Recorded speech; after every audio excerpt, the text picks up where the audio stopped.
but I'm going to show you one quick one that you guys can play online on your own, or you can click in the Blackboard and pay it in the background, or you can listen to it play here. And I think I might be able to, I'm wondering if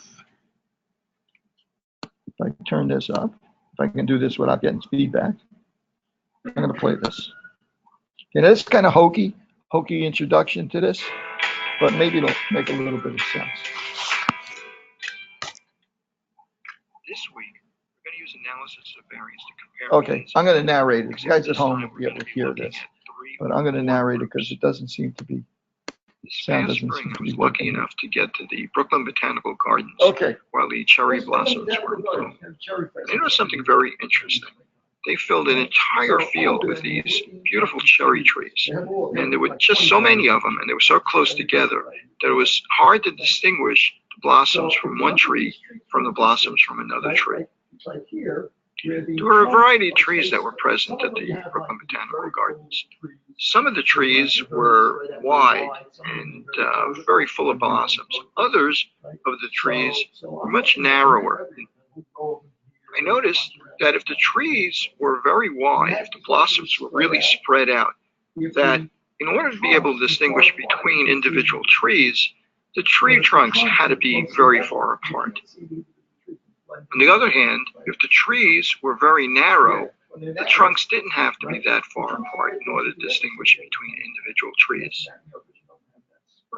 I further noticed that the trees were symmetrical. The trunks were in the middle of the trees, and more of the blossoms were towards the center of the tree, fewer were far away from the tree. I realized that there's something else that has those same characteristics. I look at the normal distribution. It's bell-shaped so that the center is in the middle of the distribution, and more of the values are close to the mean, fewer are further away from the mean, and it's symmetrical. Here, we see three groups represented on the top and on the bottom. The variability is the same for all of these groups. On top, the means are close together, so it's hard to distinguish between the three groups. On the bottom, the means are further apart, making it easier to distinguish between them. Here, the means are the same, but the variability for the groups on the bottom is much smaller. So, even though the means are the same, we can distinguish easily between the three groups in the bottom set. Let's create a new statistic that we're going to call F. F is going to be the ratio of two numbers. On top, the numerator is going to be the variance between the means in several groups. The larger the variance between the means of the groups, in other words, the further apart the means are, the larger that ratio F is going to be.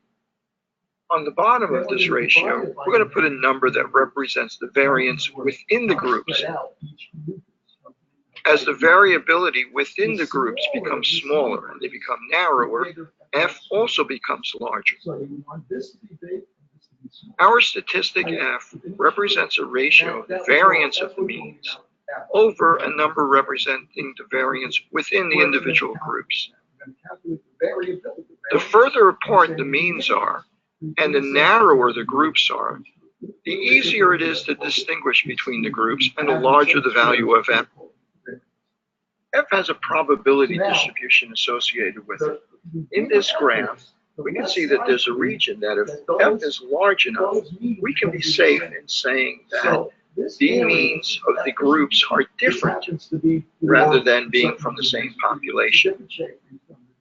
Our lab exercises this week, we're going to use the F statistic to determine when we can distinguish between means of three or more groups.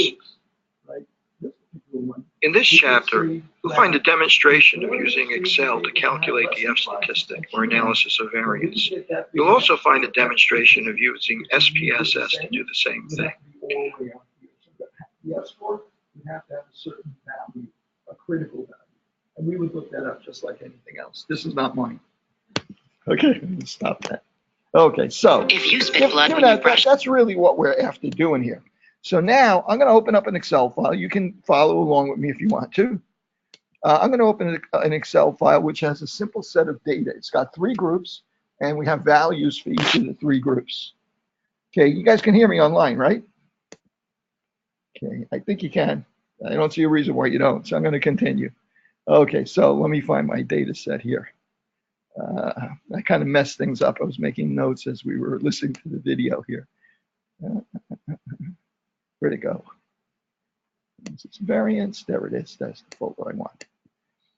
You guys can't see it. I have a control panel on my screen that kind of blocks about a quarter of the screen.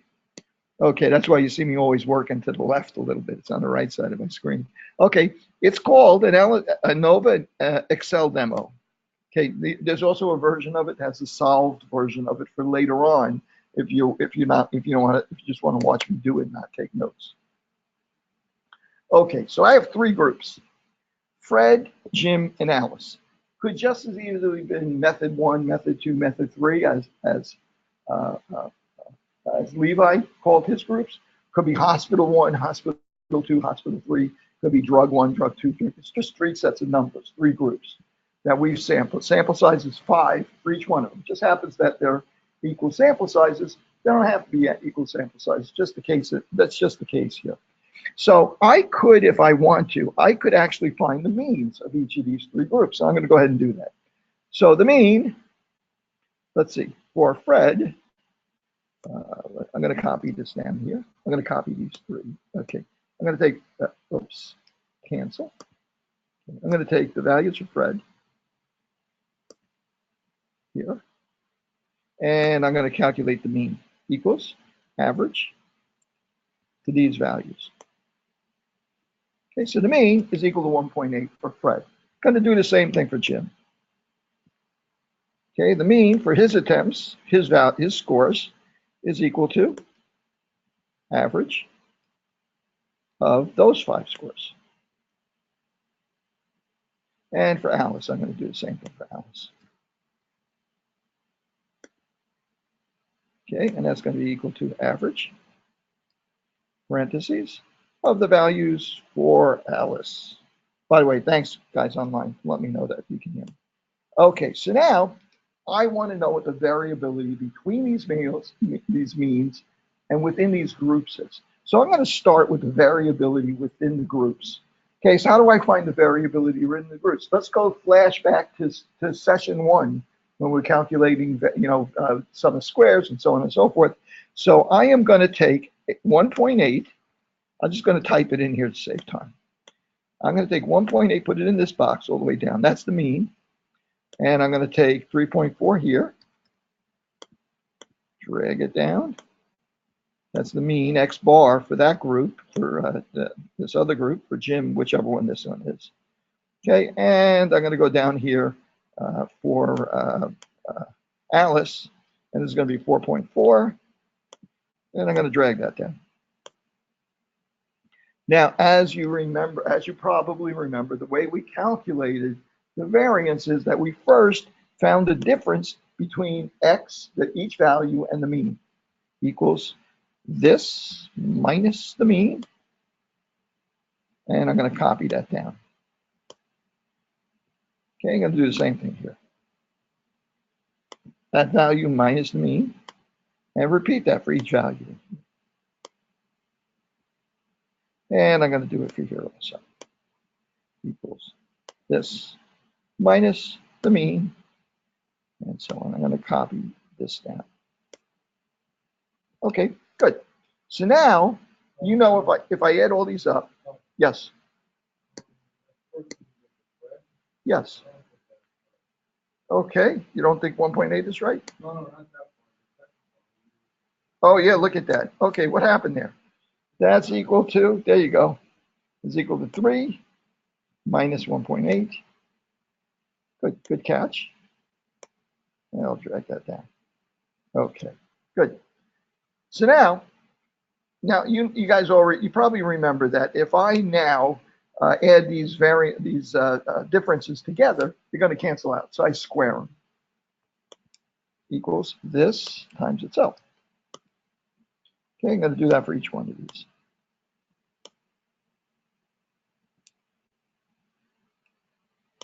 Equals X minus X bar times itself.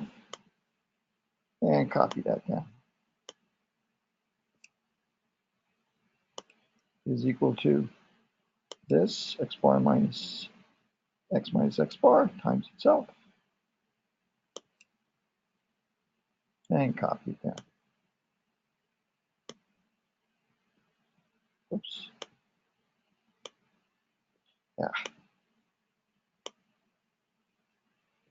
Okay, good. So now I'm going to say to myself, okay, now I'm going to add up all these differences, all these squared differences. The more variability within these groups, the bigger is going to be the sum that I get from the squared differences. So the sum of the squares of the differences represents a method for determining the variability within the groups. Is equal to the sum of these numbers is equal to the sum of these numbers and is equal to the sum of these numbers. Okay, so the sum of squares for Fred is 2.8, for Jim is 5.2, for Alice is 17.2. And look at the means. The means are 4.4, 3.4, 1.8, and so on. And it looks like there's a pretty big difference between, say, Alice and Fred. Not so big a difference between who is this? This is Jim and the other guys, right? And neither one of the other two. So that's just an observation. We're not going to draw any conclusions based on that.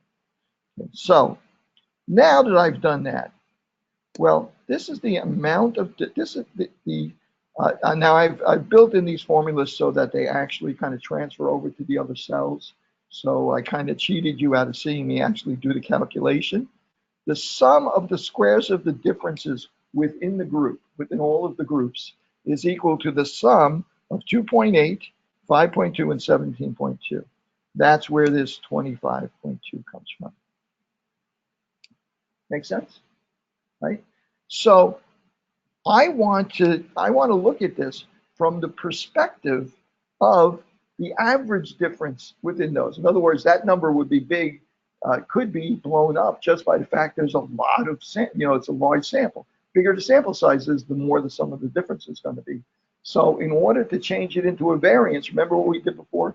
We divided it by n-1, right? The degrees of freedom. That's how we got the variance. Then we took the square root of that and so on and so forth. We're not going to go that far, but I do want to take the divided by the degrees of freedom. Okay, now the degrees of freedom is equal to the number of subjects minus the number of groups. So in this case, it's equal to 15 subjects, 3 groups is equal to 12, right? So I'm going to hit enter. And the mean sum of squares within the groups is equal to 2.1. That's the average variability for each one of the values inside of the groups. Okay, you guys see how I calculated that? Not magic, right? It was just what we did in the beginning. I just found the variability of the values within the groups, added them all together, divided by the degrees of freedom.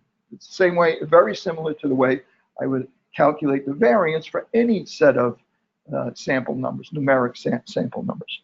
Okay, so I got this number, sum of the squares, the mean sum of squares within the groups is equal to 2.1. Well, wait a second.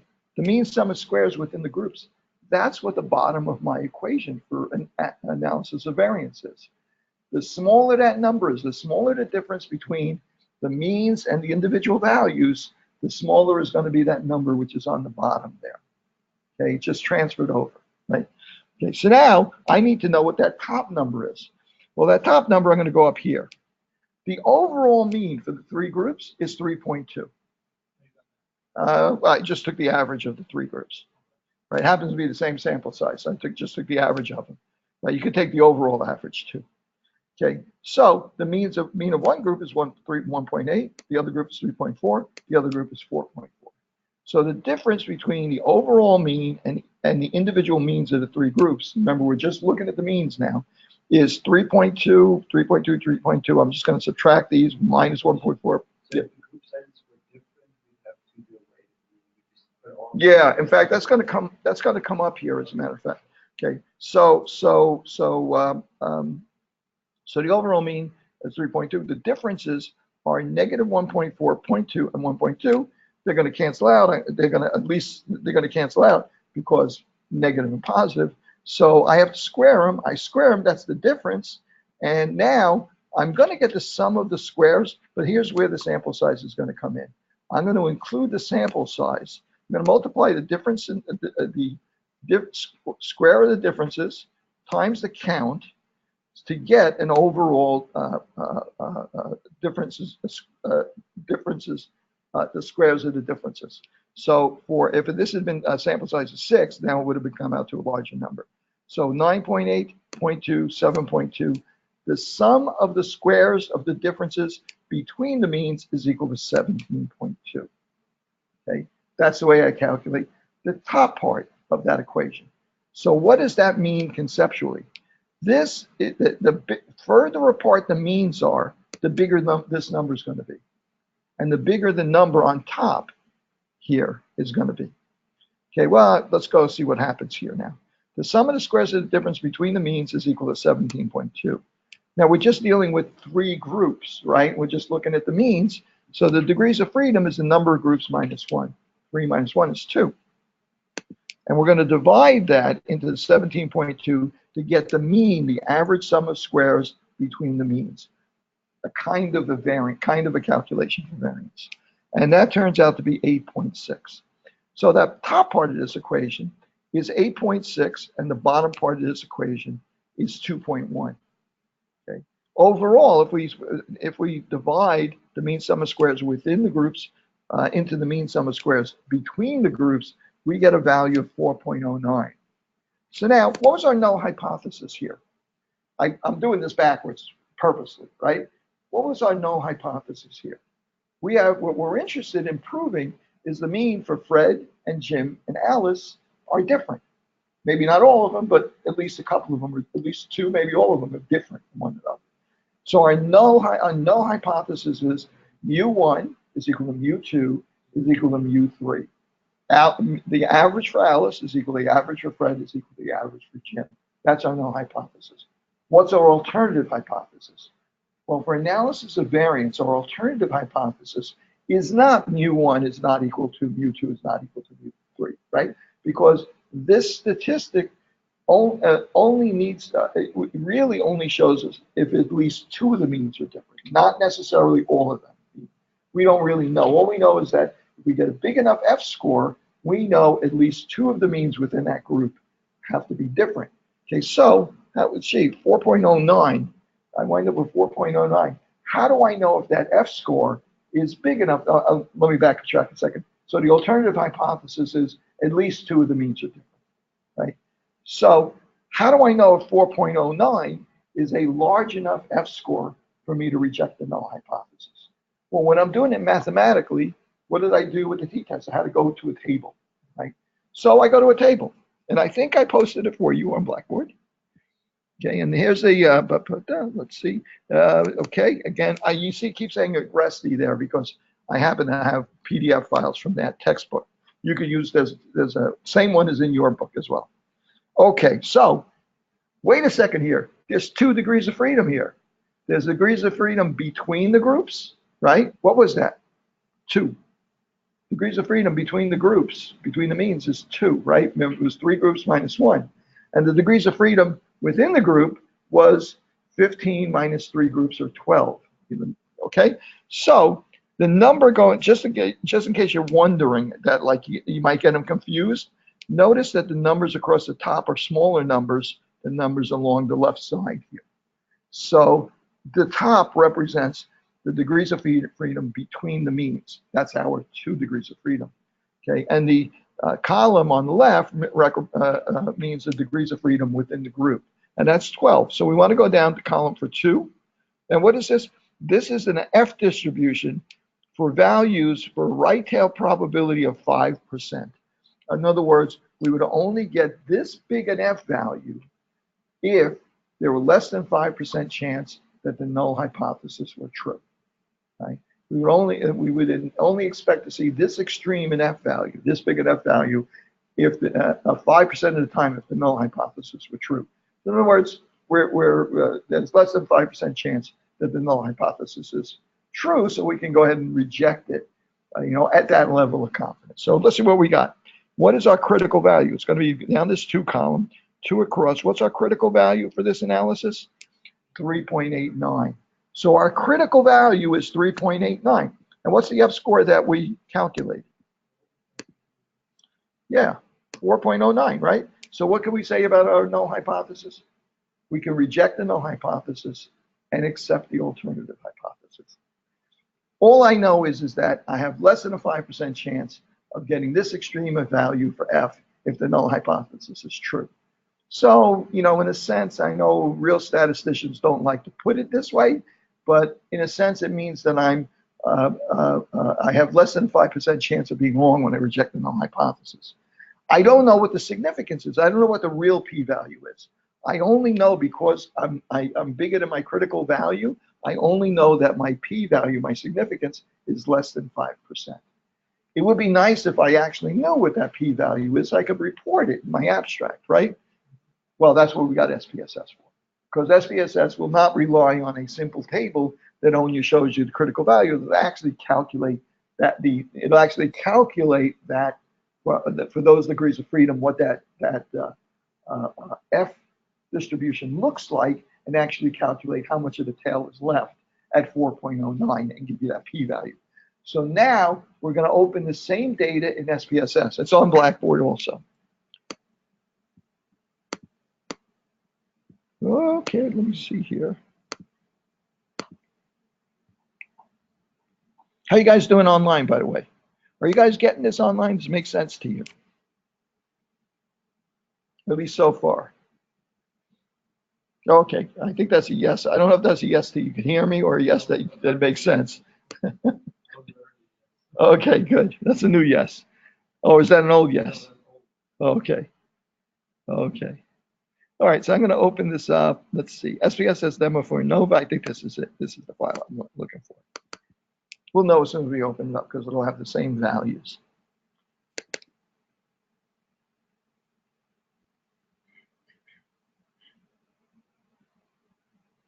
See, a lot simpler than looking at it theoretically, right? Always, yeah. Well, not always, but yeah, a lot of times it is. But in particular, this and chi-square and odds ratio relative risk are really going to be a lot easier to understand when you look at it intuitively rather than the theory, because they're also going to be very simple calculations mathematically. Okay, so here we go. So what do we have here? We have 2 variables: a measurement, that's the numbers that we had, and we have a group. Okay, and the 3 groups are: 1 is Fred, 2 is Jim, 3 is Alice, right? And so that's a nominal variable. And the measurements, it says, SPSS is looked at it and says, boy, those numbers are 3, 4, they're very low numbers, they're all integers. So it just guessed that it was a nominal variable, like each one of those represents ethnicity or something like that. We know that's not true, so I need to go in here and tell it that it's a scalar variable. It's a number. Okay, before we do our analysis. It may not let you do the analysis if it doesn't know it's a number. Okay, so here's our values. Here's the readings for Fred, here's the reading for Jim, here's the readings for Alice. So I'm going to go here, and I'm going to say analyze. I'm going to go into descriptive statistics, and I'm going to go into explore. Why not? Okay, and I'm going to put the measurements, the numbers themselves, into the dependence list. That's where you put the numeric variable that's going to calculate the mean, standard deviation, and so on and so forth. And I'm going to put the group, in other words, the 3 people, into the factor list. And I'm going to tell it to calculate 95% confidence interval for each of them, so on and so forth. Okay, so that's all I need there. I'm going to click OK. This is just going to calculate for me the means of the 3 groups. So these look like the numbers we got before: 1.8, 3.4, 4.4. Those are the means that we found for each one of the groups. And then we had the standard deviations and so on and so forth. Okay, so that's just if you want to take a look at the descriptive statistics before we go any further. So we're seeing that we have the same results here for the means that we had before. So now let's actually do this analysis. So what are we doing here? It's called analysis of variance, but what are we really comparing? We're comparing the mean of group 1 to the mean of group 2 to the mean of group 3. We're trying to see if they're different. We're using variability to see if they're different. Variability between the means and variability within the groups to see if they're different. So it's called analysis of variance, but we're really comparing the means. So I'm going to go into analyze, and I'm going to go into compare means, just like we did for the t-test. And surprise, there it is lurking down at the bottom, one-way analysis of variance. Don't ask, I don't remember why it says one way. Maybe because it's only single categorical variable. I think that probably is. Okay, one-way analysis of variance. So I'm going to put the measurement, the thing that we're finding the means of, into the calculating means for, into the dependence list. And I'm going to put the group into the factor group. Remember when we did the t-test? When we did the t-test, it asked us to identify the two groups, right? The reason why it did that is, for instance, like if we had this data now and we did a t-test, we moved measurements in, then we put the groups in. Before it could do the t-test, it only can compare 2 in the t-test. So we would have need to tell it we want to compare 1 to 2, 1 to 3, or 2 to 3. Right? There's 3 choices there. That's why it came up with question marks. We wanted to know the group values. Here, it's going to compare all the means at once. So it's not asking us to put in the grouping values. It can see them for itself. So I'm going to click. Let me just make sure this is turned off. Okay, good. I'm going to click OK. And the output window is going to come up again. And because SPSS is such a well-behaved program, it gave us box plots. So we can visualize the difference in the medians and the variability within these groups, right? So you can get kind of an idea of what whether it's likely that the means are really different, so what the variability is like of these two groups. But here's the actual analysis of variance. Okay, and I'm sorry again, SPSS just doesn't obey what all of the other Mac programs do, which is let you blow things up by pinching out, right? It doesn't let you do that, so it's tiny. But as best you can, if you can see this, sum of squares between the groups was 17.2. Within the groups, 25.2. Those numbers sound familiar, right? We took the 17.2 divided by 2, got 8.6. We took the 25.2 divided by degrees of freedom, which was 15 minus 3 is 12, and got 2.1. We divided 2.1 into 8.6. That gives me my 4.095. That's my F statistic. That's the same way that I calculated it before, right? It does exactly the same thing mathematically we did before.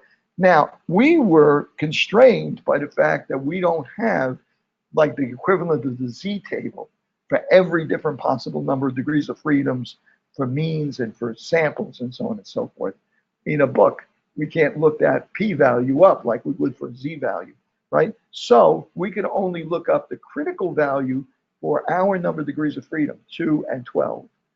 Our number of degrees of freedom, we can only look up the critical value to see if our F statistic was bigger than the critical value. So we could say the significance is less than 0.05, or p-value is less than 0.05, so we can reject our null hypothesis. What do we reject? We're rejecting the idea that all 3 means are equal. And we're accepting the alternative hypothesis that at least 2 of the means are different. Not necessarily all, but at least 2 of the means are different. SPSS, on the other hand, has access to all of that, to the F statistic, to the F distribution. So it can not only tell us what the F statistic is, but it can tell us the exact p-value, which says that we would only get that big an F statistic 4.4% of the time if the null hypothesis were true. Yeah. That's a question. If we look at the box plots, oh yeah, it's ugly. Yeah, these numbers are made up. Yeah. you know that there's most. Yeah, it doesn't exactly obey homoscedasticity, right? So yeah, but I mean these numbers are really made up. So as far as that, yeah. That actually answers my question. Yeah. The variance has to be equal. It's supposed to be close. It's supposed to be similar, not equal, but similar. Yeah, that was that assumption of homoscedasticity, right? That the variability is reasonably close. Not that it's outrageously different like here, right? But in order to do this, I only had so much room with small numbers here, so Fred got cheated a little bit there, you know. So at any rate, yeah, but you're absolutely right. This may not be. It's kind of I was a going to ask because if the variability or the variance for Alice would be even larger, it might offset the difference between the other two. exactly. But you're including that because the variability analysis is included in the variability within the But groups. it might mask the true difference. Yeah. between Jim and Fred. Oh yeah, yeah, absolutely. Anytime. Oh, I don't know about that. That may or may not be. Yeah, that could be true, right? Once Except again, that, it's too large. because mostly because it's going to affect the overall, you know, the overall sum of squares, not necessarily because it's different than either one of these two, but when you add them all together and divide by, then that's going to affect that. Yeah, and then your F statistic gets smaller rather than bigger. So you're absolutely right. So in this case, we got lucky. We didn't get lucky. I played with the numbers until it came out this way, right? And you can see the playing with the numbers was a little bit jagged, right? Okay, so we can say that we can reject the null hypothesis because the p-value of significance is less than 0.05. Yes. A question online. What does it mean to say it's one way? I believe that might be that there is one variable for the categorical variable. I don't remember, to be honest with you. I'd have to look it up. I forget what they mean by one way. Okay, but it's analysis. For our purposes, analysis of variance. What's that? I think that may involve more variables for more categorical variables, but I'm not sure. I'll look it up. And I'll post something on Blackboard. Okay, so along with, I'm going to see if I can't find a better YouTube video on power. And I'll do that also. And if you don't see it, remind me, post it to the discussions forum. So remind me. So at any rate, so now what have we proven here? Which ones of these means are different from one another? We don't know yet. All we know is that two of them have to be different, at least two of them. Could be all three are different, right? If we had 5 means, all we know is at least 2 are different. We wouldn't know if it's more than 2, 3, 4, or 5 are different. We wouldn't know it at this stage. We only know at least 2 are different. So what do we have to do now? Now that we've accomplished this, we've rejected the null hypothesis, we've satisfied us that there's less than 5% chance we would be wrong if we reject the null hypothesis that these means are all equal.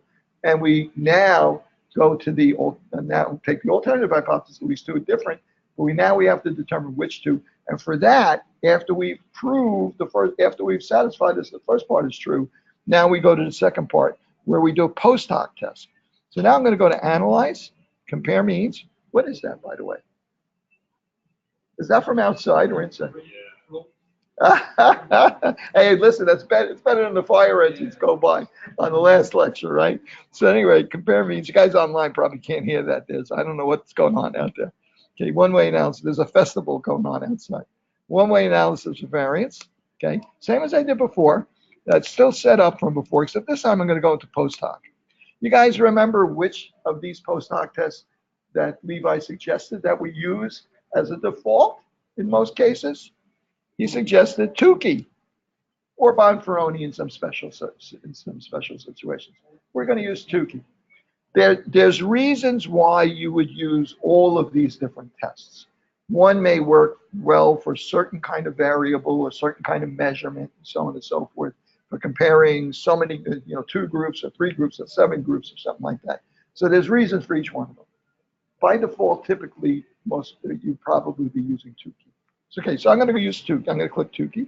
I'm going to say continue, and I'm going to say OK. See what I get? Okay, so it repeats my analysis of variance. Got the same result, of course, but now it does our multiple comparisons. Okay, so I'm gonna move over to the. Well, I'm not gonna. Can you see my cursor up there? Okay, so rather than move over there, use my cursor, and so you guys online can hear what I'm saying as well. Okay, so now let's look at these comparisons side by side. Let's compare the mean for Fred to the mean for Jim. Well, in that case, the mean for Fred, the mean for Jim, the significance, the probability that we would get that big a difference if the means of those two populations were the same is 23%, right? So it's not less than 5% chance that those means, I get that difference if the means were different, so were the same. So I failed to reject my null hypothesis for the mean for Fred equals the mean for Jim. I can't say that they're different. And the other thing is that here's our confidence interval for the difference between the two means, which if the means are equal, the difference would be 0. So we want our confidence interval for the difference for the means to not include 0, right? To exclude 0. So we could say they're not the same because the difference is not 0 between the two means. In this case, it's 0.85 to negative 0.5 to 0.85. That includes 0, so we can't reject the null. Both of these tell us we can't reject the null hypothesis. When we compare Fred to Alice, well, let's see, we all 0.037. There's only 3.7% chance that we would get the difference in those two means that large if the null hypothesis were true, that the means for those two groups are equal to one another. So we can reject the null hypothesis. And if you look, negative 0.5, negative 5, confidence interval doesn't contain 0, right, as confirmation on that. So you'll notice that that's repeated. Fred and Alice are repeated down here, and you get the same result, except since you're subtracting Fred from Alice, now it's going to be positive numbers instead of negative numbers, but it still excludes 0, and it still says 0.037. Okay, now let's compare. What do we miss here? We got Fred and Jim, Fred and Alice. How about Jim and Alice? Jim and Alice is also not large. It's not large enough a difference to give us a significance less than 0.05. So we failed to reject the null hypothesis for that. So the only two means that we can say that we're 95% certain, less than 5% chance of being wrong, that we could say are different are Fred and Alice. Okay, so that's our conclusion here. So where would we use something like this? We would use this anywhere where we're comparing the means of, based on samples, comparing the means of more than two groups. Two groups, we use the t-test. More than two groups, we use the analysis of variance. What do you think would happen if I use this for two groups? I get exactly the same result as I would get from the t-test. Because the t-test secretly buried in the background, buried in that all that math, the t-test is really just looking at the variability between means, right? So this is really not that different than the t-test is. So if I were actually to apply this to something with only two groups, I get literally exactly the same result as I would get from the t-test. Okay, I see fading. I see a little bit of, this is a little bit more lively than the theory, right? Okay, good. So let's apply this now. Let's get a data set that we can apply this to. Okay, so let's see what I got here. Student academic performance. Let's see what that is. Heteroscedasticity. Yeah, it took me about 2 years to learn that word, to pronounce that word. The first 4 semesters I taught this course with Levi, I couldn't pronounce that. So it reminds me, what was the name of that guy that was the president of Iran? Ahmadinejad, right? Right. And you know how I learned to pronounce his name? Whoopi Goldberg was on TV one time, and she could say his name. She was on a talk show or something like that. I don't remember. She could pronounce the guy's name perfectly. And the host asked her, I can't pronounce that name. How do you pronounce that name? She says she pronounces that name because she does this with a lot of names that she can't pronounce. She turns it into words that she's familiar with. So she says, well, Ahmadinejad. I think, when I see that, I think to myself, I'm a dinner jacket. Right, so if you think Ahmadinejad, Ahmadinejad, that's how she trains herself to say difficult names. So that's and now you'll always be able to say Ahmadinejad again in the future. If he ever comes, is he dead or is he still alive? Or, yeah, whatever. Okay, so at any rate, where did I get homoscedasticity? Okay, that's where that came up. Okay, so again, it doesn't take much to send me off on a tangent. Okay, let's see. So let's see what we have here. We have two variables. We have one scalar variable and one numeric variable, one categorical variable, one scalar variable. Notice SPSS, for some reason, it's not coded correctly. Again, that's why I like to check this. In fact, this group is, group 1 is physics student, group 2 is math student, group 3 is chemistry students. And I'm going to change that to a nominal variable. It's obviously a nominal variable because it's coded, the values are coded, right? And academic performance, I guess, is some sort of general test that they all took. So the idea here is that our null hypothesis is that the mean score on this performance test is the same for physics students, for math students, and for chemistry students. Mu for chemistry students equals mu for math students equals mu for physics students. What's our null hypothesis? At least 2 of the means are different, right? Okay. So let's take a look. I'm going to analyze, just for the hell of it, Descriptive Statistics Explore, just to get a look at the variables. Our dependence list, the academic performance goes in there, right? That's a number, that's a numeric variable. The grouping goes into the factor list. Okay, and I'm going to click OK. So I'm going to take a look at what these means look like. And here we go. And let's see, the mean for the physics students was 35.8. For the math students was 35, excuse me, did I get that right? 35.8. For the math students was 35.86. And for the chemistry students was 48. Okay, so looks like maybe, you know, I have a potential for having a difference here. Looks like if there is, it looks like it might be chemistry students and the other two are significantly different, but maybe not math and physics students, unless it's a very big sample size and it's also the variability is very tight. But we'll give that a test right now. We're going to say analyze. Now that we've set up our null hypothesis, our alternative hypothesis, and our level of confidence that we want, alpha is equal to 0.05. Okay, we're going to analyze. We're going to go into compare means. We're going to go into one-way analysis of variance. We're going to move the academic performance, the numeric variable, into the dependence list. We're going to move the groups, the student groups, into the factors. I'm going to click OK. And we're not going to run the post hoc test until we see our results for the analysis of variance. Okay, so what do we get? We get, now notice it actually calculates all these things again. It calculates the sum of squares between the groups. You remember how we did that before? It calculates the sum of squares between the groups, within the groups, right? You saw how we did that before. Degrees of freedom is 2 because it's 3 groups. 3 minus 1 is 2.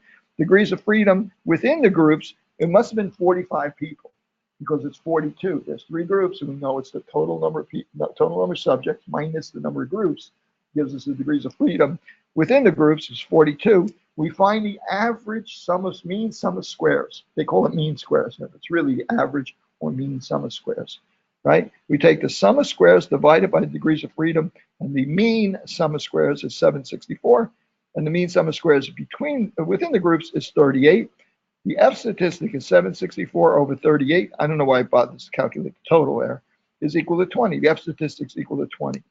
This again, well now, hang on a second here. Before I do anything, make any assumptions about this F statistic, it's a different number of degrees of freedom than it was before. Remember before it was 2 and 12. Now it's 2 and 42, right? So if I was going to look up my T table, my F table or my analysis variable, where'd it go? Where is it? Where is it? It says it's open. Let me try that again. Where'd it go? Where'd it go? Here we go. Okay, so 2 and 42. That's going to be around here. So it's going to be 3.23. Okay. Yes. I'm sorry. Oh, well, you could do one of two things. You could either be conservative and take the smaller one, or you could interpolate. Since it's halfway in between, just average those two numbers and use that. Okay, so let's go to our,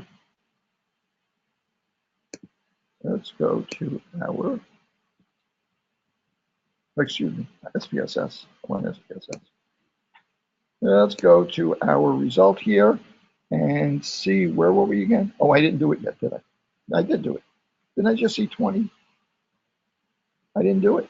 I just saw 20. Where'd it go? I have two output windows open. Do I have, no, I don't have one. I have one. You know, I probably have two versions of SPSS open.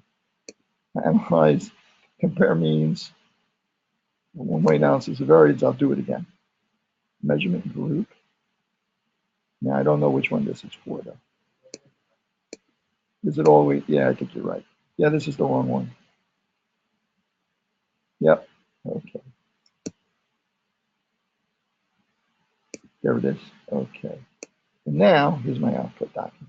Okay, so my F statistic is 20. What's the probability I would get this extreme of value if all the means were equal?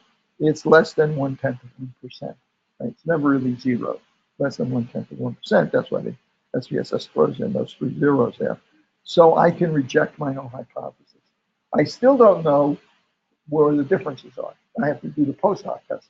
If this came up greater than 0.05, I would not run the post hoc test. Because there is the off chance the post hoc test, depending on which one you chose, based on how it works, might show you a difference in the means when there really isn't one, right? So it's not legitimate to run the post hoc test without having a not successfully rejecting the null hypothesis at this stage. So I'm going to go to analyze. I'm going to go to compare means. And I'm going to go to one-way analysis of variance. Where is it? And this time I'm going to go into post hoc, and I'm going to ask it to calculate Bonferroni. I'm going to do both, Bonferroni and Tukey, just to see if we see a difference. Okay, so where do we got here? So it repeats our analysis of variance, and here is our result for Tukey and for Bonferroni. So physics students and math students, let's see, what's the significance? It's high, it's 1. Physics students versus chemistry students. It's less than 0.05. So I can reject the null hypothesis that the mean score for physics students is equal to the mean score for chemistry students. Well, how about math students? How about math students and chemistry students? Again, I can reject the null hypothesis for math students and chemistry students.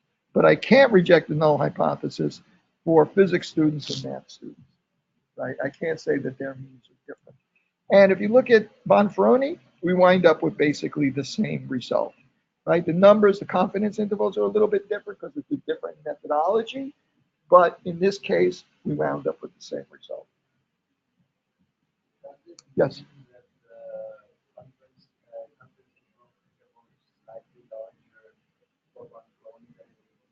Yeah, and it's got to do with the way the calculation is done, you know. And again, that's why the reason why Levi suggested as default use Tukey is because it's a more conservative approach, right? So you're less likely to reject the null hypothesis inappropriately. Okay, let's try one more and then call it a night. Okay, let's see what I got here. Oh, there's one here where I have to actually do a transform or calculation. So I want to do that one. Okay. Yeah, I can exit that version. Okay. No. Okay, so now I'm going to open data. And I'm going to go here to this, and I'm going to go to diet. I'm going to open this data set. And let's see what I have here. Variable view. I have labels. I have gender. I have, this is probably a coding for the subject, gender, age, height. I have weight before, weight after, and have a type of diet. You know, I'm going to create a new variable here. I'm going to create a variable which is the weight before minus the weight before minus the weight after to find the difference in the weight. Okay? So I'm going to say transform, compute a new variable. That new variable is going to be the weight before the diet, minus the weight after the diet, after the 10-week diet, okay? And I'm going to call that variable the weight difference. And I'm going to say, okay, go ahead and create that variable and do the calculation. Okay, good. Okay, now if I go back to this, here's my new variable. I'm going to go to my variable view. It recognizes it's a scalar variable because it's probably fractional numbers in it. And I'm going to look at, is the mean, I'm going to go here and analyze. I'm going to say descriptive statistics. I'm just going to say descriptives, okay? And I'm going to say, tell me, nope, I can't do that. I got to go to analyze, descriptive statistics, and explore. Anybody see why? I wanted to compare the means of the three groups. Well, if I just go to descriptive statistics to descriptives, if I put in the weight difference, it's only going to tell me the average weight difference for all the groups together, right? So if I want to see it for the three groups separately, I have to go to analyze, descriptive statistics, explore, and move the weight difference into the dependence list and the type of diet into the factor list. And click OK. Okay, so let's see what happened. People that use the pizza diet lost 3.3 pounds. People that use the gnocchi diet, these sound like great diets, right? Good diets. Gnocchi diets is 3.0 pounds, and people that use the gelato diet, looks like is that a negative? No, it's dirt on my screen. Lost 5 pounds, right? Boy, it'd be great to, this is the real world, right? Gnocchi and gelato diet. Okay, so now what's our null hypothesis? Our null hypothesis is that the mean weight loss for the pizza diet equals the mean weight loss for the gnocchi diet equals the mean weight loss for the gelato diet, the three diets, right? So what's our alternative hypothesis? That at least two of the means are different, right? So we're going to go up here to analyze. We're going to go into compare means. Again, even though we're using the variances to describe whether or not they're different, it's still actually comparing the means. One-way analysis of variance. I'm going to put in the weight difference into my dependence variable. That's the means itself. And I'm going to put the diet into the factor group. And I'm going to click OK. And good. I'm not going to hit post hoc now, right? I'm going to make sure it's turned off, as a matter of fact, because I can't do post hoc until I first show that I can reject my null hypothesis. I'm going to click OK. My output window opens up. There you go. Now these are a little bit more orderly in terms of variability than the last group, but it looks like one of these looks a bit different. So let's take a look at what the numbers tell us. Well, the numbers tell us that the announced variance tells us that we have 2 degrees of freedom between the groups, 75 degrees of freedom within the groups. That means there must have been 78 subjects altogether. The mean sum of squares between the groups is 35. The mean sum of squares within the groups is 5.7. 5.7 into 35 is 6.197. The probability we would be wrong if we reject the null hypothesis, Tony's version of this conclusion. That's the real statistician's version of this conclusion is the probability that we would get this extreme a value, this big a value for f, if the null hypothesis were true, is less than 5%. There's only 0.3%. So we can reject the null hypothesis. Okay? So we reject the null hypothesis. That means at least 2 of these means are different. Now what do we do to find out which 2? We go to analyze. We go to compare means again, except this time we go ahead and we check off. We go into post hoc and we check off Tukey, for instance, the conservative method. Click continue. You say okay. Now Tukey will individually compare these groups to see if they are indeed different. Okay, or which ones are different. We know at least 2 are different. So pizza diet versus gnocchi diet, that doesn't look like there's a significant difference. Pizza diet versus gelato, only 2% chance that we get this big a difference if they were, the means of those 2 groups were equal. Okay, so pizza diet and gelato diet, we reject the null hypothesis for that. We say that they're different. And we got close. Gnocchi and gelato diet, we can say is significantly different, right? Okay, and gelato and yaki, see, it repeats twice, right? So it takes each one of them and repeats both directions. Right?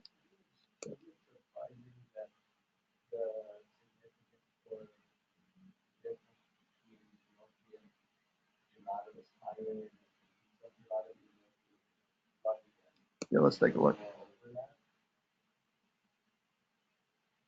Let's see. Remember, this is the median, not the mean. Yeah.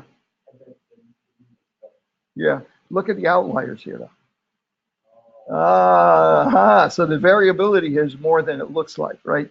So, you know, because SPSS by default cuts off this feather, you know, when it's more than one, I think 1.5 times the difference between the the upper quartile, 1.5 times the upper quartile, or something like that. I don't remember exactly what formula it uses, but it cuts it off. You could actually change that if you want to.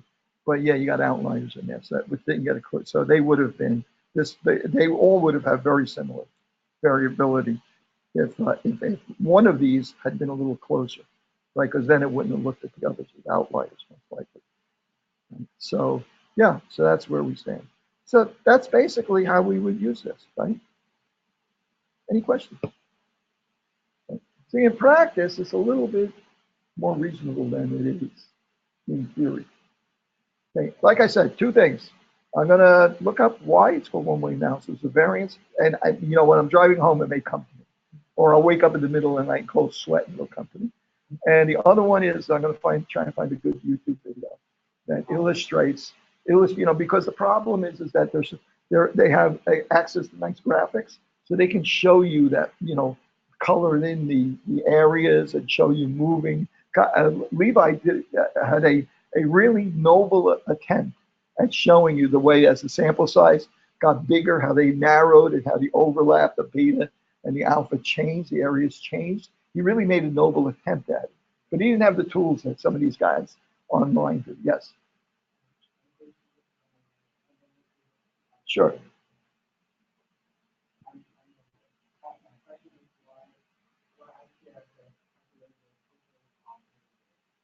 Yeah, I don't know why they calculate the total. They don't use it for anything, right? I guess isn't that why do they do this? Why do they do every permutation, both 2 ways, 2 times, right? I don't know why they do that either, right?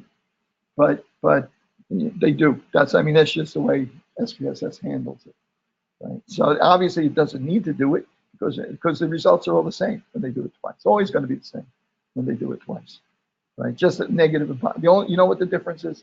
The only difference is that in one case it's positive.